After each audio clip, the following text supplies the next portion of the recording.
Quelle est la véritable valeur d'un seul euro? Pour la plupart des gens, ce n'est rien. Une pièce oubliée au fond d'une poche, même pas assez pour un café. Mais si cet euro était une clé? Atteste. Et si le geste le plus insignifiant que vous ayez jamais reçu était en fait le moment le plus important de votre vie? Ceci est l'histoire d'Hélène Martin, une serveuse noyée sous les dettes et le désespoir qui a servi un repas à l'un des milliardaires les plus reclus du monde. Il lui a laissé un pourboire d'1 euro sur une addition de 5000 euros. Mais c'est ce qu'elle a fait ensuite.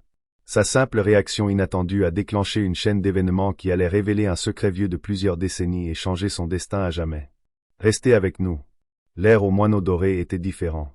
Il était plus épais, plus lourd, parfumé d'argent et du genre de fragrance qui ne venait pas d'un grand magasin. Hélène Martin le respirait chaque soir, et chaque soir, elle avait l'impression de respirer un monde qu'elle pouvait servir mais auquel elle ne pourrait jamais appartenir.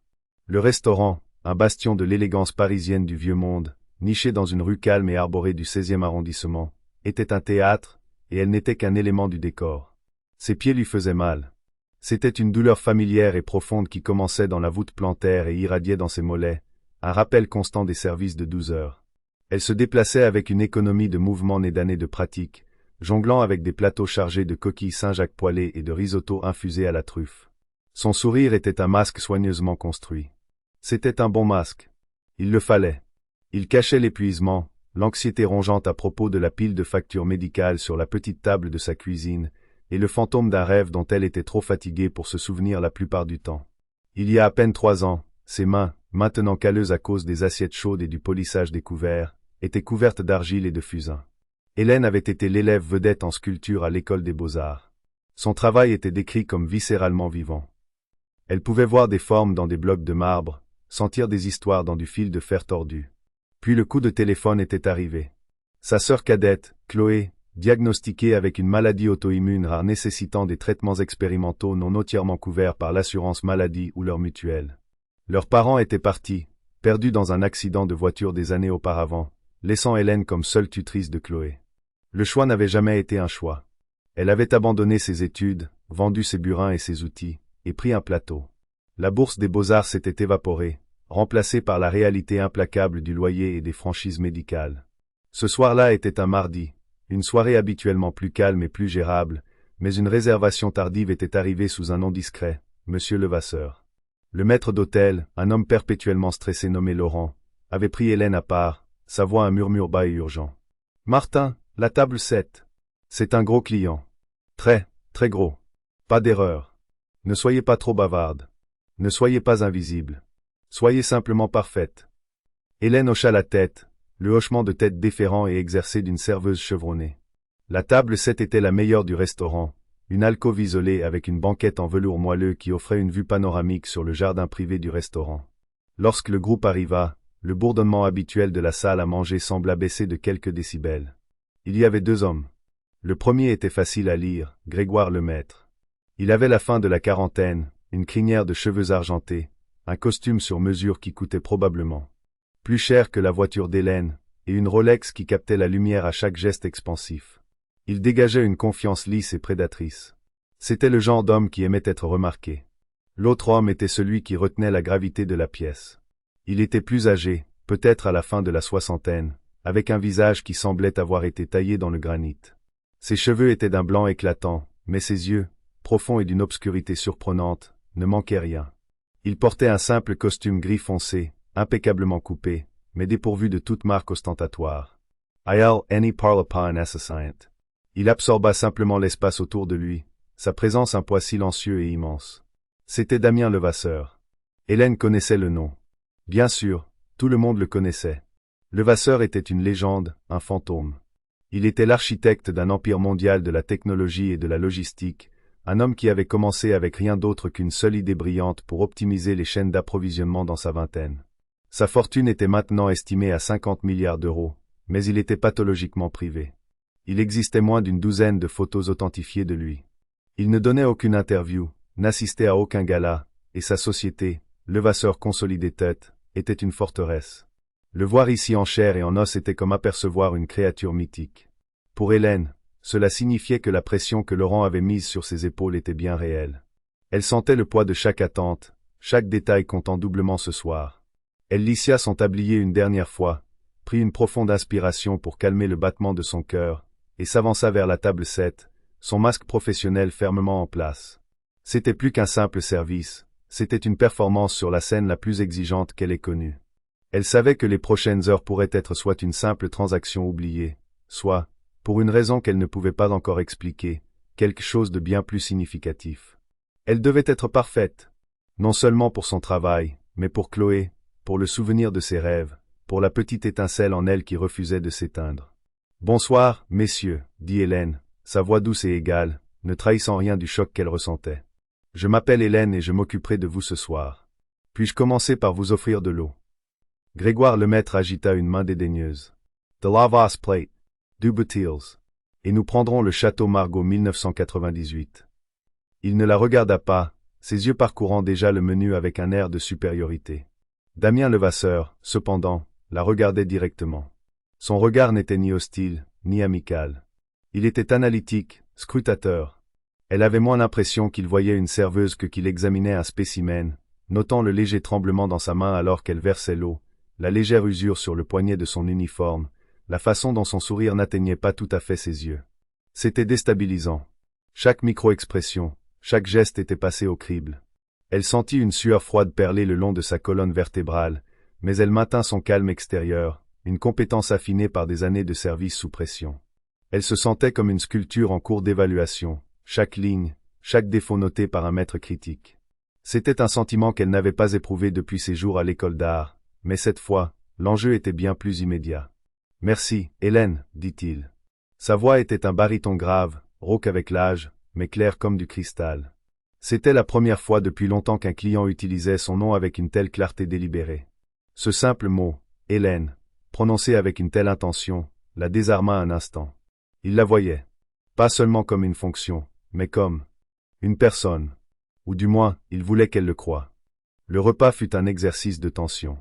Grégoire Lemaître fit l'essentiel de la conversation, se vantant d'une récente acquisition, citant des noms de politiciens et de PDG, un pan faisant la roue pour un public peu impressionné. Damien Levasseur parlait très peu. Il mangeait lentement, délibérément, ses yeux sombres se levant parfois pour observer Hélène alors qu'elle débarrassait une assiette ou remplissait un verre. Chaque fois, elle sentait l'intensité de son observation, comme un contact physique. Il lui posa une seule question inattendue lorsqu'elle présenta les cartes des desserts. « Hélène, » dit-il, coupant le monologue de Lemaître, « ce moineau. » Il désigna de sa fourchette le petit oiseau en bois finement sculpté au sommet du montant d'angle de la banquette. « Il est nouveau. » Hélène fut prise au dépourvu. La sculpture originale, un petit moineau en chêne qui donnait son nom au restaurant, avait été brisé un mois plus tôt par un client tapageur. Le propriétaire, M. Dubois, avait demandé un devis pour le faire réparer par un professionnel, un devis qui lui avait fait monter les larmes aux yeux. Alors Hélène avait ramené les morceaux brisés chez elle.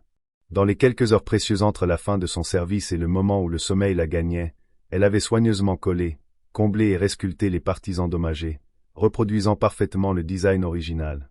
Elle avait utilisé les derniers de ses vieux outils de sculpture sur bois. Elle n'en avait parlé à personne, considérant cela comme un petit acte de rébellion silencieuse, un moyen de maintenir en vie la flamme de son article. Elle avait redonné vie à quelque chose de cassé, un acte qui résonnait profondément avec sa propre vie. « Oui, monsieur. L'ancien a été endommagé, dit-elle, choisissant ses mots avec soin. Celui-ci est mieux, affirma Levasseur, non pas comme un compliment mais comme un fait. Les lignes sont plus nettes, plus confiantes. Il se retourna vers son menu, laissant Hélène debout dans un silence stupéfait. Grégoire Lemaître lui lança un regard agacé, irrité par l'interruption.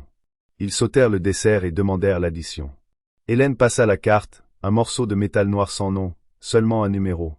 Le total s'élevait à 4 815 € et 62 centimes d'euros.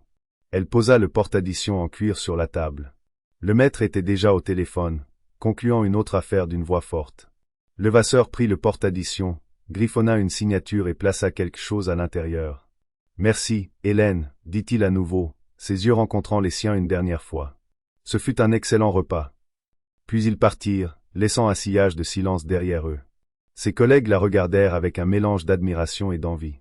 La table de Levasseur, le pourboire serait légendaire, suffisant pour couvrir le prochain cycle de traitement de Chloé, peut-être même rembourser une partie de sa dette de carte de crédit.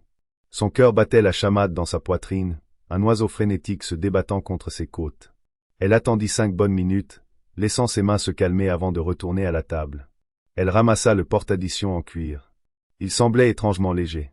Son souffle se coupa. Elle l'ouvrit.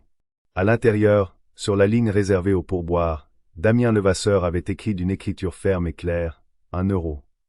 À côté, le total général, 4 816,62 €.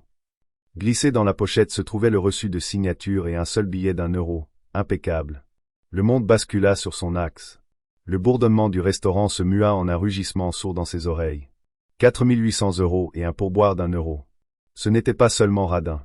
C'était une insulte. Une déclaration délibérée, calculée, écrasante. Chaque regard dans le restaurant était fixé sur elle, attendant de voir le pourboire légendaire, attendant de voir sa réaction. Et tout ce qu'elle pouvait faire, c'était fixer ce seul et unique euro. Hélène resta figée, le porte-addition en cuir serré dans sa main. Le billet d'1 euro à l'intérieur semblait plus lourd qu'un bloc de plomb. C'était un billet tout neuf, si craquant qu'il aurait pu être imprimé le matin même. Le dessin de l'arbre étoilé de Joaquin Jiménez la fixait, son expression impassible, presque moqueuse. 1 euro. Le chiffre résonnait dans la chambre silencieuse de son esprit. Ce n'était pas seulement l'absence d'un pourboire généreux. Un zéro aurait été préférable. Un zéro aurait pu être un oubli, une erreur commise par un homme peu habitué à gérer ses propres affaires. Mais 1 euro était intentionnel. C'était un geste qui exigeait de la réflexion. C'était un message. Son premier instinct fut un éclair de fureur brûlante et aveuglante. Comment osait-il? Cet homme qui pouvait acheter l'immeuble entier sans même s'en apercevoir, qui dépensait près de 5 000 € en vin et en nourriture pour un simple dîner de mardi, l'avait regardé dans les yeux, avait utilisé son nom, puis lui avait laissé un pourboire inférieur au coût d'un ticket de métro. Il avait commenté sa sculpture, vu son travail, puis l'avait renvoyé avec la somme la plus méprisante possible. L'humiliation était une chose physique, une sensation de brûlure qui lui montait au cou et lui serrait la gorge. Son collègue, un serveur blasé nommé Benoît, s'approcha d'elle. « Alors, ne nous laisse pas dans le suspense. Il t'a acheté un appartement, murmura-t-il, les yeux brillants d'une cupidité par procuration. » Hélène ne pouvait pas parler. Elle ouvrit simplement le porte-addition et le lui montra. La mâchoire de Benoît tomba. Il cligna des yeux, puis regarda à nouveau. Un léger sifflement s'échappa de ses lèvres. « Pas possible. Non. Levasseur. Le milliardaire t'a laissé 1 euro. » Son murmure se transforma en un rire étranglé d'incrédulité. « C'est brutal, ma vieille. C'est plus froid que la chambre froide. » La nouvelle se répandit parmi le personnel comme une traînée de poudre. Les chuchotements se transformèrent en regards insistants. La sympathie dans leurs yeux était mêlée d'une curiosité morbide, du genre que les gens réservent en regardant un accident de voiture. Le pourboire légendaire était en effet légendaire, mais pour toutes les mauvaises raisons. Hélène sentit son masque soigneusement construit commencer à se fissurer. Le sourire professional Vasila. Ses épaules s'affaissèrent. Elle voulait courir, aller aux toilettes du personnel et soit crier, soit fondre en larmes. Laurent, le maître d'hôtel, arriva en trombe, le visage comme un nuage d'orage. « Qu'est-ce que j'entends? Laissez-moi voir ça. » Hélène le lui tendit. Laurent fixa le reçu, son visage devenant rouge et tacheté. Incroyable. Le culot de ces gens. Ils pensent que le monde leur appartient. Il regarda Hélène, son expression un mélange de pitié et de frustration. Écoutez, Martin, ne le prenez pas personnellement. Ces types, ils vivent dans une autre réalité. Il n'y a probablement même pas pensé. Mais Hélène savait que ce n'était pas vrai. Damien Levasseur y avait pensé. Chaque action qu'il entreprenait semblait délibérée. De la façon dont il s'asseyait à la façon dont il l'observait. Il l'avait regardé droit dans les yeux. Il savait que c'était une déclaration.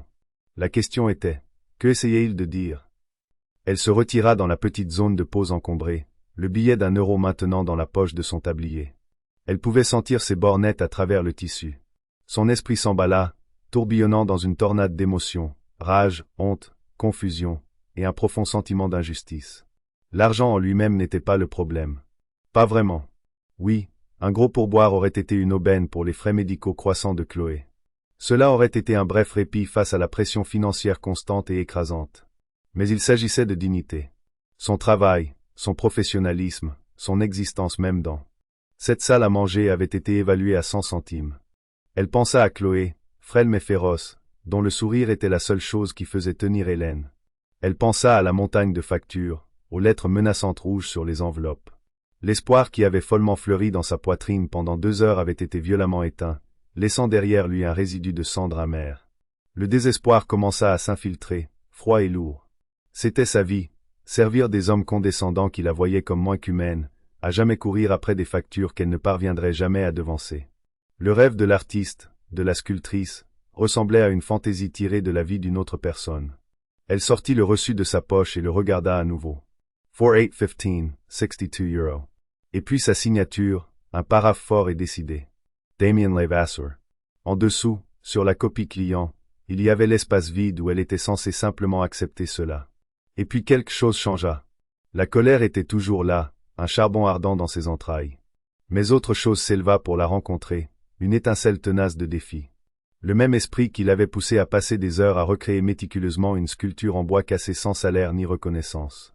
Le même esprit que son père, un ingénieur brillant mais perpétuellement fauché, avait possédé. Il lui disait, « Hélène, ils peuvent prendre ton argent. Ils peuvent prendre ton temps, mais ne les laisse jamais, jamais, prendre ta grâce. » Elle n'était pas seulement une serveuse. Elle était Hélène Martin. Elle était une sœur. Elle était une artiste. Et elle ne serait pas définie par l'euro méprisant de cet homme. Elle ne pleurerait pas. Elle ne se plaindrait pas à nouveau à son directeur. Elle ne laisserait pas cela la briser. Elle allait répondre. Une idée, audacieuse et terrifiante, se forma dans son esprit. Elle retourna dans la salle à manger qui se vidait maintenant et s'approcha de Laurent. « Laurent, dit-elle, sa voix calme mais ferme, j'ai besoin de la copie client de ce reçu. Celle qu'il a signée. » Laurent la regarda, confuse. « Pourquoi? Pour un souvenir? Hélène, jetez-le. Oubliez-le. » « Je ne vais pas le jeter, dit-elle. Je vais faire autre chose. » Elle prit un stylo de son tablier. Sa main tremblait, mais pas de peur ou de faiblesse. Elle tremblait avec un sentiment étrange et exaltant de détermination. Elle lissa le reçu sur une section propre du bar de service. Pendant un instant, elle n'était plus dans un restaurant. Elle était de retour dans son atelier, une toile vierge devant elle. Ce petit bout de papier était sa toile maintenant. Elle ne serait pas impolie. Elle ne serait pas sarcastique. Ce serait jouer son jeu, s'abaisser au niveau de mesquinerie que l'euro suggérait. Elle s'élèverait au-dessus de cela. Elle lui donnerait la seule chose à laquelle il ne s'attendait clairement pas. Elle prit une profonde inspiration et commença à écrire. Le stylo semblait étranger dans sa main, si différent du poids familier d'un ciseau ou d'un outil de modelage. Pourtant, alors qu'elle touchait la pointe au papier, un sentiment de calme s'installa en elle. C'était sa réponse, sa seule chance de réclamer sa dignité face à l'indifférence froide d'un milliardaire. Elle n'écrivit pas sur la copie du commerçant, celle qui devait être classée. Elle prit la copie client, celle destinée aux archives de Levasseur, qu'il avait laissée sur la table. C'est sur ce bout de papier, à côté de sa signature puissante et de l'insultant pourboire d'1 € qu'elle allait prendre position. Son écriture était soignée, une relique de ses années de cours de dessin aux beaux-arts. Elle écrivit avec soin, choisissant ses mots non pour blesser, mais pour transmettre une vérité qu'il avait négligée. « Monsieur Levasseur, merci d'avoir dîné au Moineau Doré ce soir. Sur ce reçu, vous avez évalué mon service à 1 €. Je l'accepte non comme une insulte, mais comme un défi. Vous voyez, un seul euro peut être puissant. Pour certains, c'est le début d'une fortune. Pour d'autres, c'est le repas qu'ils n'étaient pas sûrs d'avoir. Il peut être une graine ou il peut être un symbole. Vous êtes un homme qui comprend clairement la valeur de construire quelque chose à partir de rien. Je traiterai donc cet euro avec le respect qu'il mérite.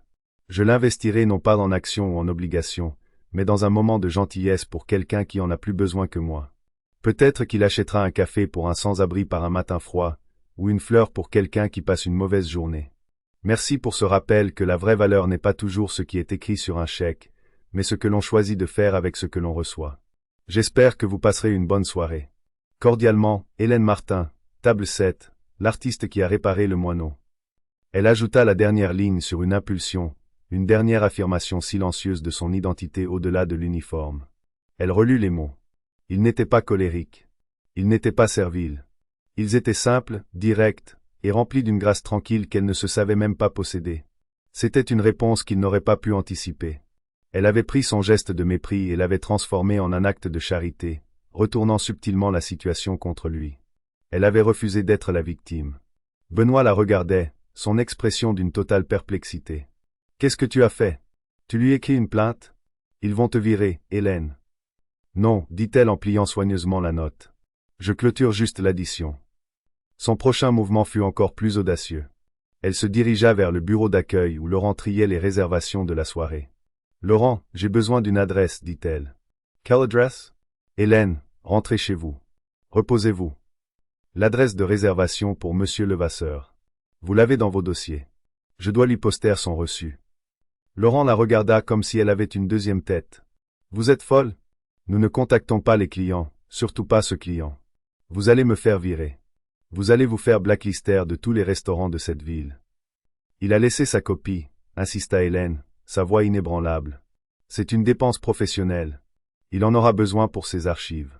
Il est de mon devoir professionnel de m'assurer qu'il la reçoive. Elle utilisait le langage du secteur de la restauration, un bouclier de professionnalisme pour son plan audacieux. Je ne dirai pas que je viens du restaurant. Je vais juste l'envoyer par la poste. Procédure standard. Laurent argumenta pendant 5 minutes, mais il y avait une lumière tenace dans les yeux d'Hélène qu'il n'avait jamais vue auparavant. Finalement vaincu et profondément inquiet, il griffonna une adresse sur un bout de papier. Ce n'était pas une adresse personnelle, mais le siège social de Levasseur Consolidated sur l'avenue Montaigne. Je n'ai jamais fait ça, Martin. C'est votre responsabilité. Merci, Laurent, dit-elle en prenant le papier. Le lendemain matin, après seulement 4 heures de sommeil, Hélène se réveilla avant son réveil. La première chose qu'elle fit fut de prendre le billet d'1 € de son uniforme. Elle alla à l'épicerie du coin, acheta un seul timbre et une enveloppe. Avec la monnaie, elle acheta un café chaud. En chemin vers le bureau de poste, elle vit un homme blotti dans l'embrasure d'une porte, frissonnant dans le froid matinal. Un vieil homme aux yeux lasses et aux mains rougies par le froid. Elle s'approcha de lui et lui tendit le café. « Tenez, dit-elle doucement. Pour vous. » L'homme leva les yeux, surpris, et le prit avec un hochement de tête reconnaissant. « Que Dieu vous bénisse, mademoiselle. » Hélène sentit une étrange légèreté dans sa poitrine. Elle était allée jusqu'au bout. L'euro était déjà investi. Au bureau de poste, elle scella l'enveloppe contenant le reçu plié avec sa note à l'intérieur. Sa main plana un long moment au-dessus de la fente de la boîte aux lettres. C'était le point de non-retour. Elle pouvait perdre son emploi. Elle pouvait devenir une paria dans l'industrie dont elle dépendait pour survivre. Où rien ne pouvait se passer. La note pouvait être jetée par un employé du service courrier, pour ne jamais être vue par l'homme à qui elle était destinée. Elle pensa aux mots de son père. Ne les laisse jamais prendre ta grâce. Elle poussa l'enveloppe dans la fente. C'était fait. Les jours qui suivirent furent lourds d'anxiété. Chaque fois que Laurent la regardait, elle s'attendait à ce qu'il dise. Vous êtes renvoyé. Chaque appel téléphonique d'un numéro inconnu faisait bondir son cœur dans sa gorge. Elle allait au travail, arborait son sourire professionnel, s'occupait de Chloé, et essayait de prétendre qu'elle n'avait pas juste jeté une bouteille à la mer dans l'océan le plus puissant et imprévisible du monde. L'incident de l'euro s'était estompé des commérages du personnel, remplacé par de nouveaux drames. Pour tout le monde, c'était fini. Pour Hélène, l'attente ne faisait que commencer. Une semaine passa, puis une autre. Rien. Le silence de l'avenue Montaigne était absolu. L'espoir qui avait vacillé en elle commença à mourir, remplacé par une résignation lasse. C'était un geste stupide et romantique. Bien sûr, il ne l'avait jamais vue. Elle avait pris position devant une salle vide. La vie continua, un cycle monotone de travail et d'inquiétude. Chloé eut une mauvaise semaine et un nouveau médicament coûteux fut prescrit. La facture de la carte de crédit arriva et Hélène sentit l'étreinte familière de la panique. L'euro, la note, le bref sentiment de pouvoir. Tout cela semblait être un rêve lointain. Elle n'était de nouveau qu'une serveuse, et c'était tout ce qu'elle serait jamais. 70 étages au-dessus de l'avenue Montaigne, dans un bureau qui était moins un espace de travail qu'un temple du pouvoir minimaliste, Damien Levasseur était assis derrière un bureau taillé dans une seule pièce de chaîne de récupération. La pièce était silencieuse, la vue un panorama de la ville qu'il avait, à bien des égards, conquise. Son bureau était complètement vide, à l'exception d'une seule tablette et d'une petite enveloppe de couleur crème. L'enveloppe était arrivée par courrier interne, signalée par sa fidèle assistante de direction, Martine, pour sa nature inhabituelle. Elle lui était adressée personnellement, envoyée par courrier standard à l'adresse principale de l'entreprise, un canal que personne qui le connaissait vraiment n'utilisait jamais.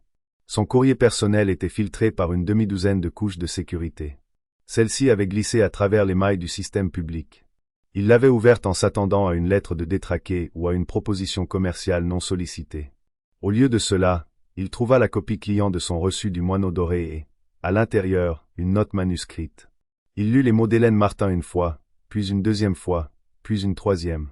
Une sensation lente et inhabituelle grandit dans sa poitrine. Ce n'était pas de l'amusement. Ce n'était pas de la colère. C'était un profond sentiment de surprise. Dans son monde, les gens réagissaient au pouvoir de manière prévisible. Ils se prosternaient. Ils rampaient. Ils demandaient des choses. Ils bouillonnaient d'une rage impuissante. Ils menaçaient de poursuites judiciaires. Il avait bâti un empire sur sa capacité à prédire le comportement humain, à voir des schémas dans la cupidité, l'ambition et la peur. Ceci n'était pas dans son manuel. Il avait laissé le pourboire d'1 € pour une raison très spécifique. C'était un test, mais un test cruel, la dernière étape d'une évaluation à plusieurs niveaux. Son ami, Jean-Pierre Dubois, le propriétaire du Moineau Doré, avait été ses yeux et ses oreilles pendant des mois.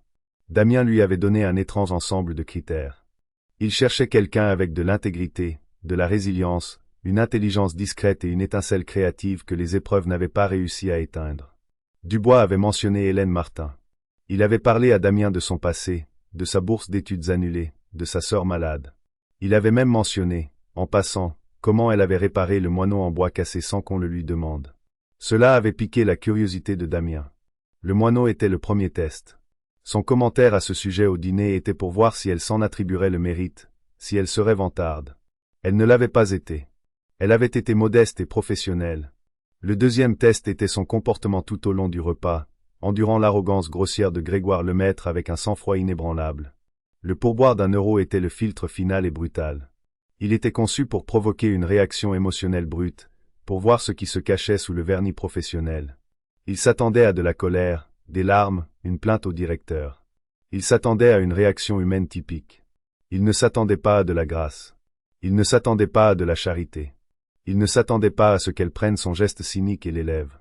Je l'investirai dans un moment de gentillesse. La phrase résonna en lui à un niveau qu'il n'avait pas atteint depuis des années. Et la signature finale, l'artiste qui a réparé le moineau.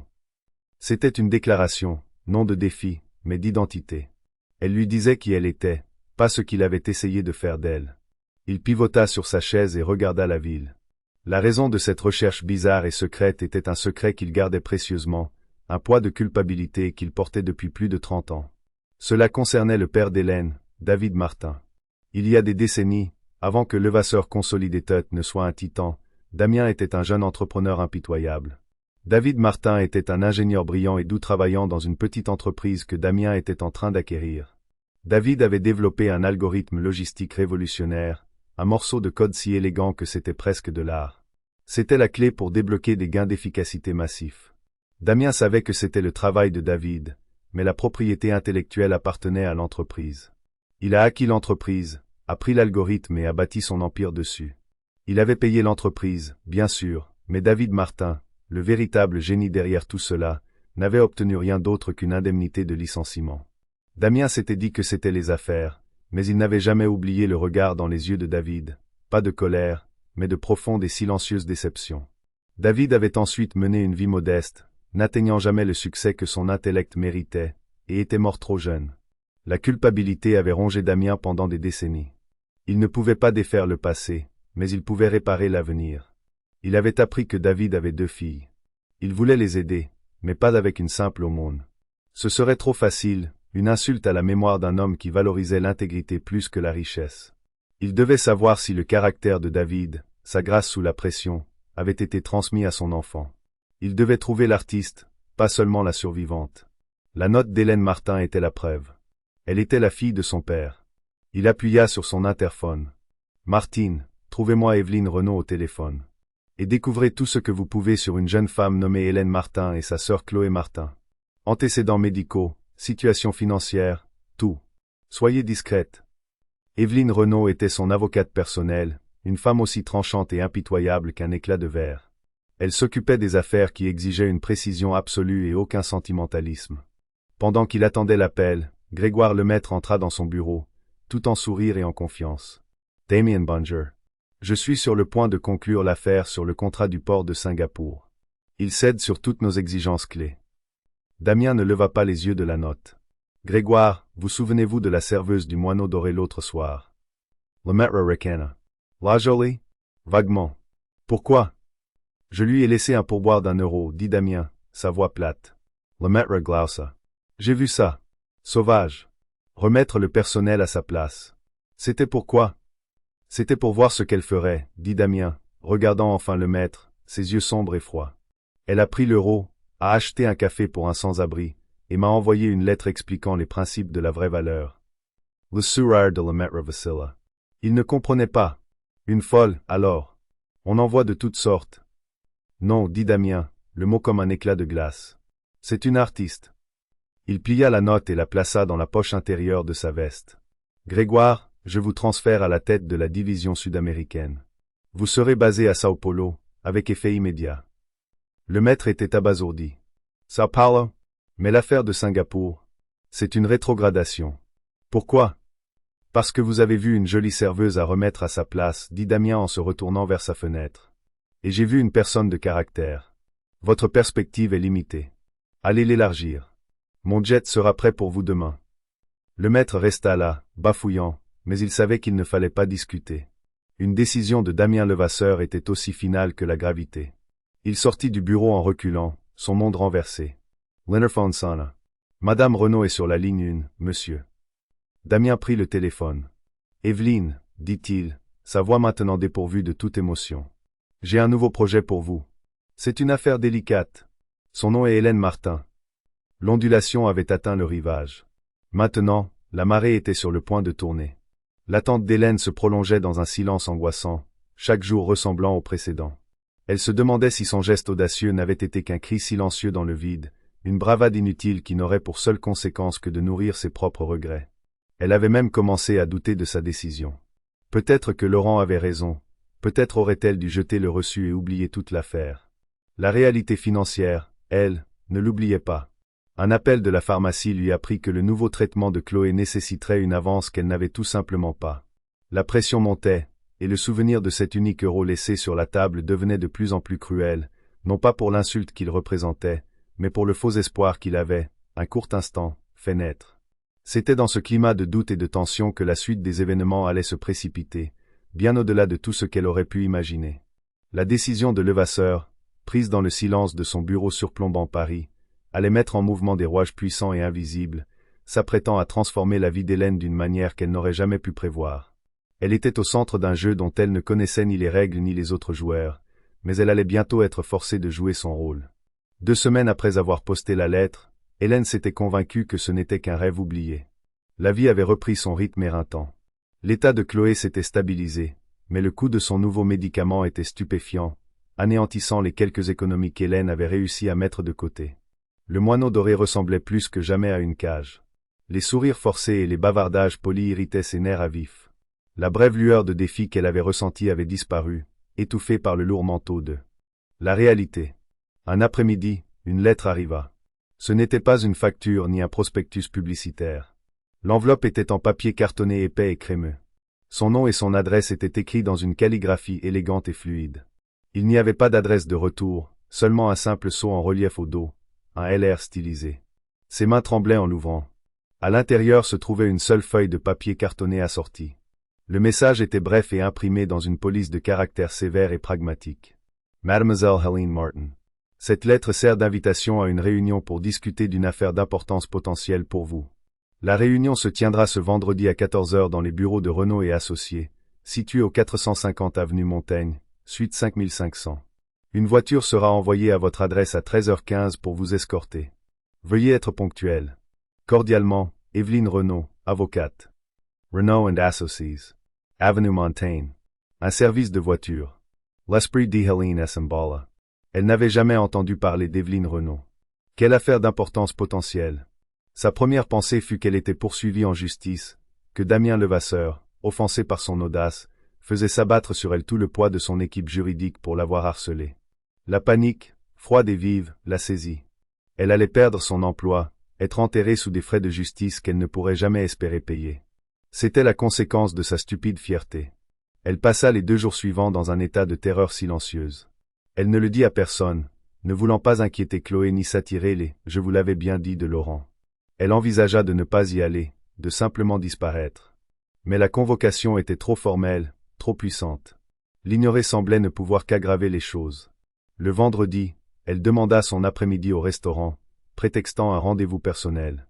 À 13h15 précise, une berline noire, une Peugeot 508 s'illustrait qu'elle ressemblait à une flaque d'ombre liquide, s'arrêta devant son modeste immeuble. Le chauffeur, un homme en costume impeccable, sortit et lui ouvrit la portière sans un mot. Le trajet vers le centre de Paris était surréaliste.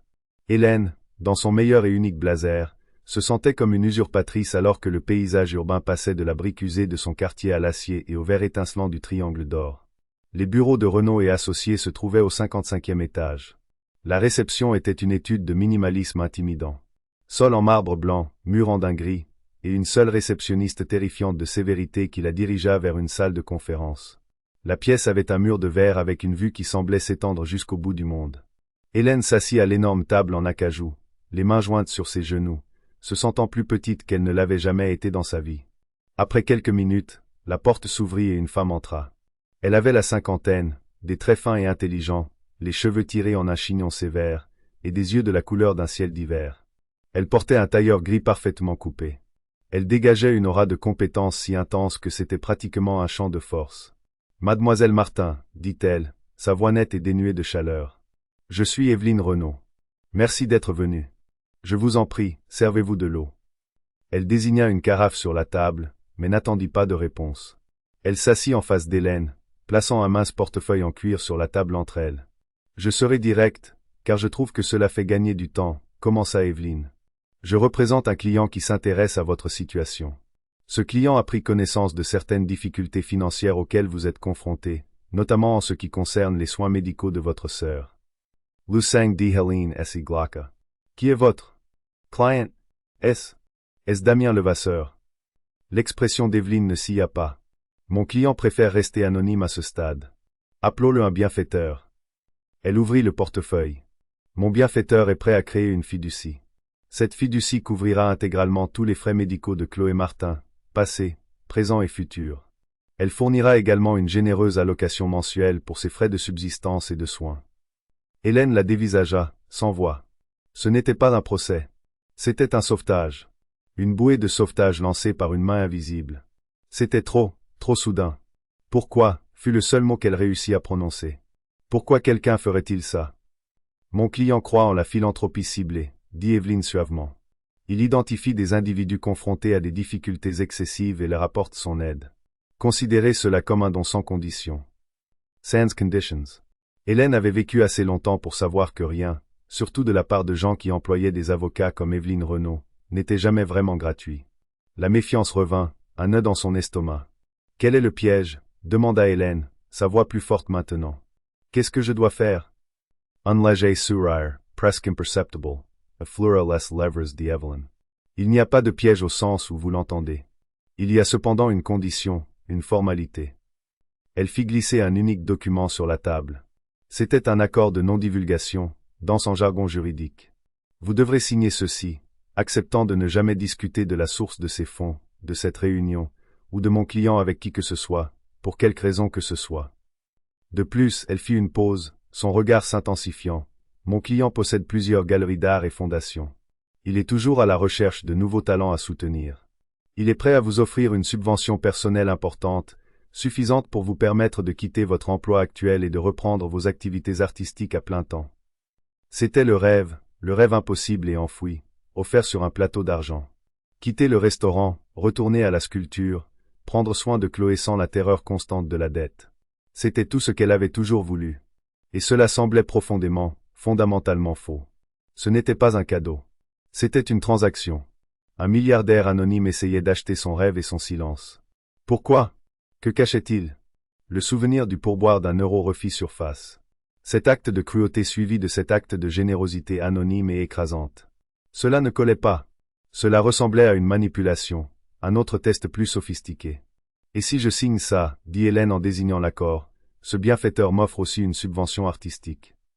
Une subvention très substantielle, confirma Évelyne. Donc, il achète mon silence et il achète mon art, constata Hélène, les pièces du puzzle s'assemblant dans son esprit. C'était une cage dorée. Il résoudrait ses problèmes, mais il posséderait son histoire. Il transformerait son art, son âme, en un autre de ses actifs. À ce moment précis, le téléphone d'Hélène vibra. C'était un texto de son collègue, Benoît. Elle y jeta un œil. Benoît, tu ne vas pas le croire. Ce Lemaître, le type en costume chic qui était avec Levasseur, il vient de débarquer au resto. Il demandait après toi. Il avait l'air vraiment désespéré. Il a dit qu'il avait une offre pour toi qui était meilleure que tout ce que Levasseur pourrait jamais te donner. Laurent lui a dit que tu avais pris ton après-midi. Le type avait l'air furieux. Fais gaffe à toi. Un nouveau joueur venait d'entrer dans la partie. Grégoire Lemaitre. Il savait. Il tentait sa chance. Il essayait de l'atteindre avant son ancien patron. Hélène leva les yeux de son téléphone, son esprit tournant à plein régime. Elle était prise entre deux forces puissantes et invisibles. L'une lui offrait une cage dorée. L'autre était un serpent dans l'herbe, offrant probablement une pomme empoisonnée. Elle regarda Évelyne Renaud droit dans les yeux. La peur avait disparu, remplacée par une résolution froide et claire. Maître Renaud, dit-elle en repoussant l'accord non signé sur la table. J'apprécie l'offre. Elle est plus généreuse que je ne peux l'imaginer. Mais avant de signer quoi que ce soit, j'ai une condition moi aussi. Évelyne Renaud haussa un sourcil parfaitement dessiné. Personne ne lui posait de conditions. Je n'accepterai pas un seul centime d'un homme qui ne veut pas me regarder dans les yeux, dit Hélène, sa voix tremblant légèrement mais pleine de conviction. Je ne serai pas le projet d'un bienfaiteur anonyme. Si votre client veut m'aider, il peut me rencontrer en personne, et il peut me dire pourquoi. Le sang-froid d'Évelyne Renaud, aussi solide et impénétrable que le marbre du hall, montra enfin une fissure capillaire. Elle resta momentanément sans voix, un événement si rare qu'il était remarquable. Elle fixa Hélène, non avec agacement, mais avec un nouveau respect mêlé de réticence. Elle avait présenté la solution parfaite, une échappatoire clé en main à une vie de difficulté. Et cette jeune femme venait de la repousser sur la table, exigeant la seule chose que Damien Levasseur ne donnait jamais, une audience personnelle. « Mademoiselle Martin, » dit Évelyne, se reprenant rapidement, son ton teinté d'un avertissement, « mon client ne rencontre pas les gens. Ce n'est pas sa façon de fonctionner. Je vous conseille vivement de reconsidérer votre position. Cette offre ne sera pas faite à nouveau. » « Alors je suppose que je vais devoir la décliner, » dit Hélène, un calme terrifiant l'envahissant. Elle se leva, ses jambes étonnamment stables. « Merci pour votre temps, maître Renaud. Veuillez transmettre mes regrets et ma condition à votre client. » Elle se retourna et sortit de la salle de conférence, traversa le bureau silencieux et opulent et entra dans l'ascenseur, son cœur battant la chamade contre ses côtes. Elle venait de tourner le dos à la sécurité, à un avenir pour Chloé, à son propre rêve ressuscité. C'était la chose la plus folle et la plus autodestructrice qu'elle ait jamais faite, et cela lui semblait absolument juste. En sortant sur l'avenue Montaigne, le bruit de la ville revenant en force, elle sortit son téléphone et relut le texto de Benoît. Grégoire Lemaitre. Une offre meilleure que tout ce que Levasseur pourrait jamais vous donner. Le maître était la clé. Il était le cadre mécontent et rétrogradé. Il était le maillon faible dans le monde de secret de Levasseur. Il pourrait avoir les réponses dont elle avait besoin. Au lieu de rentrer chez elle, elle prit le métro pour retourner au Moineau Doré. Elle trouva Benoît en train de polir des verres au bar. « Dis-moi tout ce qu'il a dit, » exigea Hélène. Les yeux de Benoît étaient grands ouverts. Hélène, c'était bizarre. Il était élégant, mais aussi en sueur, tu vois, désespéré. Il a dit qu'il savait que Levasseur essayait de t'atteindre et que c'était une arnaque. Il a dit que Levasseur détruisait les gens et qu'il voulait t'avertir. Il a laissé sa carte, m'a dit de te faire appeler jour et nuit, a dit que c'était une question de vie ou de mort. Benoît fit glisser une lourde carte de visite en relief sur le bar. Grégoire Lemaitre, consultant en stratégie globale. Il y avait un numéro de portable personnel dessus. L'esprit d'Hélène était un tourbillon. Lemaitre dépeignait Levasseur comme un méchant. Cette charité anonyme n'était-elle que le prélude à une sorte de piège? Que pouvait bien vouloir Levasseur d'elle qui nécessiterait un plan aussi élaboré? Elle savait qu'appeler Lemaitre était un risque. Il jouait manifestement sa propre carte. Mais il était aussi la seule personne prête à parler. Elle avait besoin d'informations, d'un levier. Elle se rendit dans un café voisin, prit une profonde inspiration et composa le numéro. Lemaitre répondit à la première sonnerie. « Helene Martin. J'espérais que vous appelleriez. Je suppose que vous avez eu une réunion avec la Reine des Glaces, Évelyne Renaud. »« Comment savez-vous cela ?» demanda Hélène, sa voix ferme. « Je sais comment Damien opère, » dit Lemaitre, sa voix un ronronnement suave et conspirateur. Il trouve la faiblesse d'une personne et il l'exploite. Il vous offre de l'argent pour votre sœur, n'est-ce pas? Une subvention artistique. Il vous fait croire qu'il est un sauveur, mais c'est un diable, Hélène. J'ai travaillé pour lui pendant 15 ans. Je sais. Que voulez-vous, monsieur Lemaitre? Vous aider, dit-il, le mensonge si lisse qu'il en était presque crédible. Et obtenir un peu de justice pour moi-même. Damien est obsédé par votre famille. C'est à cause de votre père, David Martin. Hélène se figea, la tasse de café tremblant dans sa main. Mon père? Il est mort depuis 10 ans. Qu'est-ce qu'il a à voir là-dedans? Votre père était un génie, dit le maître. Il a inventé l'algorithme de base sur lequel Levasseur Consolidated est construit, la source de toute la richesse de Damien. Et Damien l'a volé. Il a acheté l'entreprise pour laquelle votre père travaillait, a pris la technologie et a jeté votre père comme un déchet. Maintenant, il est vieux et rongé par la culpabilité.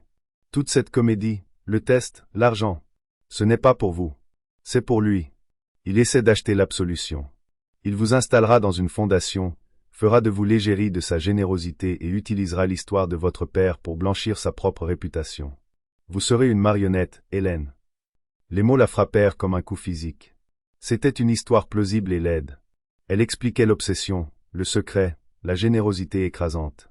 Elle dépeignait Levasseur non pas comme un bienfaiteur, mais comme un exploiteur, tout comme il l'avait été 30 ans plus tôt. « Quelle est votre offre, monsieur le maître » demanda Hélène, sa voix froide. « Simple, dit le maître. N'acceptez pas son offre. Je documente les pratiques commerciales contraires à l'éthique de Damien depuis des années. Votre histoire est l'élément humain dont j'ai besoin. Nous allons voir la presse, le monde, les échos. L'empire d'un milliardaire construit sur un génie volé, la fille du fondateur révèle tout. C'est une histoire énorme. Ça le ruinerait. Et pour votre coopération, je vous donnerai une commission de mes propres comptes. Disons, 10 millions d'euros. Propre. Plus que ce qu'il vous offre, et vous pourrez dire la vérité au lieu d'être son animal de compagnie. 10 millions d'euros. C'était un chiffre stupéfiant, qui changeait une vie. Et tout ce qu'elle avait à faire était de détruire Damien Levasseur. Elle y réfléchit. La rage qu'elle ressentait au nom de son père était réelle. Il avait fait du tort à son père. Il avait bâti un empire de 50 milliards d'euros sur l'héritage volé de sa famille. Le maître lui offrait la vengeance et une fortune par-dessus le marché. Mais quelque chose clochait. L'histoire de le maître était trop parfaite. Ses motivations trop transparentes et égoïstes. Il ne se souciait pas de la justice pour son père. Il se souciait de se venger de sa rétrogradation. Il voulait utiliser son histoire comme une arme, tout comme il prétendait que Levasseur le faisait. Elle échangerait un marionnettiste contre un autre. Et puis elle se souvint de la note, l'artiste qui a réparé le moineau. Levasseur ne l'avait pas jeté. Il l'avait lu. Il avait répondu. Un homme cherchant simplement à acheter l'absolution ne se serait pas donné la peine de faire un test personnel aussi complexe. Il aurait pu simplement demander à un avocat de faire un chèque. Il cherchait quelque chose de plus qu'un simple héritier à qui donner de l'argent. Il testait le caractère de son père. Hélène vit tout l'échiquier. Levasseur, le roi coupable. Le maître, le cavalier vengeur. Et elle, le pion qu'ils essayaient tous les deux de déplacer. Il était temps, pour le pion de faire son propre mouvement. D'accord, monsieur le maître, dit Hélène, sa voix étonnamment convaincante même à ses propres oreilles. Je suis intéressé. Mais j'ai besoin de preuves, quelque chose de concret sur le fait que le travail de mon père a été volé. Le maître mordit à l'hameçon. Bien sûr. J'ai des copies des documents de conception du code original de l'acquisition. Je vous les enverrai par email. Vous verrez. Tout est là, noir sur blanc. Envoyez-les, dit Hélène. Et nous reparlerons. Elle raccrocha. 20 minutes plus tard, un email arriva d'un serveur sécurisé. Il contenait des documents numérisés, des schémas et des lignes de code. Elle ne comprenait pas tout, mais elle reconnut l'écriture soignée et précise de son père dans les marges de plusieurs pages. C'était réel. Le maître lui avait donné l'arme. Mais elle n'allait pas l'utiliser contre Damien Levasseur. Elle allait l'utiliser pour obtenir sa réunion. Elle transféra l'intégralité de l'email à une seule personne, Evelyne Renaud. Elle ajouta un message court et simple dans le corps du texte. Maître Renaud, il semble que votre client ne soit pas le seul à s'intéresser à l'histoire de ma famille. Monsieur le maître a été très coopératif. Il m'a offert 10 millions d'euros pour porter cette histoire à la presse. Ma condition initiale demeure. Je veux une réunion avec votre client, en personne. Maintenant, il a une raison d'accepter. Ce n'est pas une menace. C'est une demande pour la vérité. Helene Martin. Elle appuya sur envoyer. Elle avait joué sa main. Le roi était en échec. Maintenant, elle allait voir s'il sortirait de derrière ses murs. La réponse arriva moins d'une heure plus tard. Un appel d'un numéro masqué. C'était lui. Vous avez votre réunion, dit Damien Levasseur, sa voix un grave grondement. Ma voiture sera là dans une heure.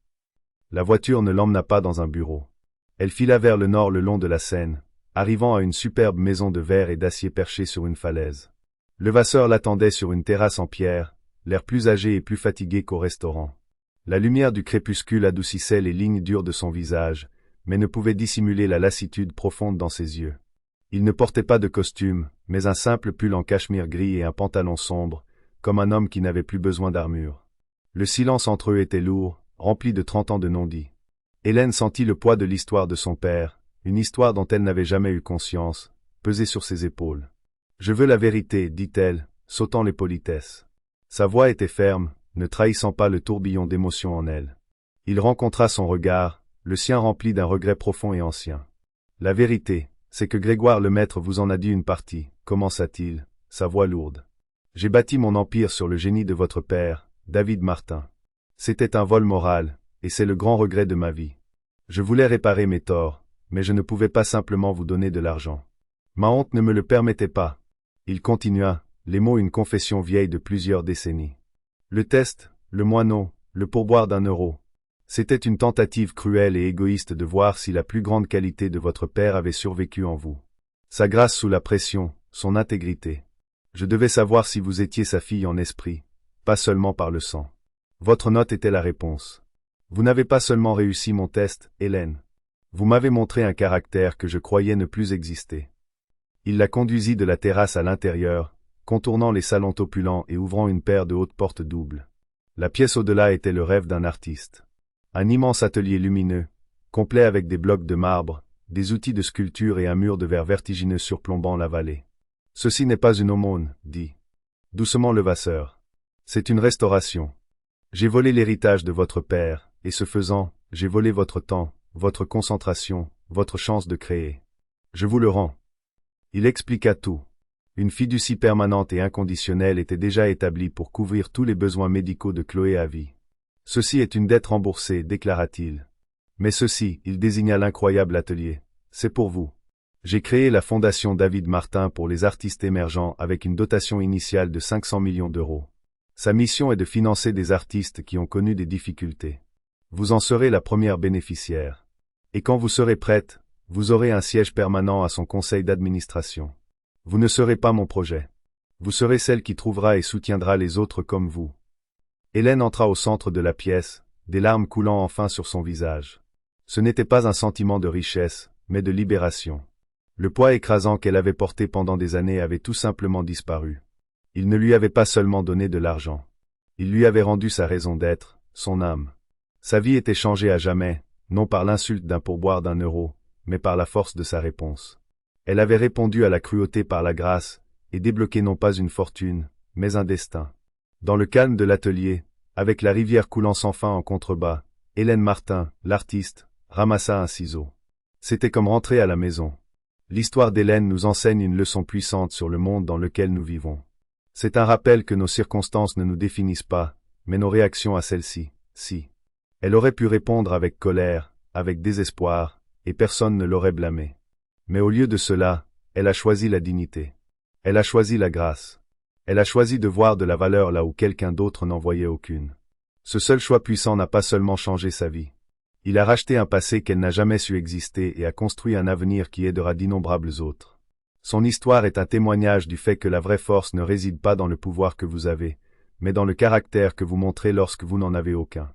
Cela prouve que parfois, les plus petits gestes peuvent avoir les conséquences les plus profondes. Si l'incroyable parcours d'Hélène, d'une serveuse en difficulté à une vie de sens, vous a ému, n'hésitez pas à aimer cette vidéo et à la partager avec quelqu'un qui pourrait avoir besoin d'entendre ce message. Et pour plus d'histoires vraies qui inspirent et font réfléchir, assurez-vous de vous abonner à notre chaîne et d'activer la cloche de notification. Quel est l'acte le plus bienveillant que vous ayez jamais vu en réponse à une situation négative? Faites-le nous savoir dans les commentaires ci-dessous.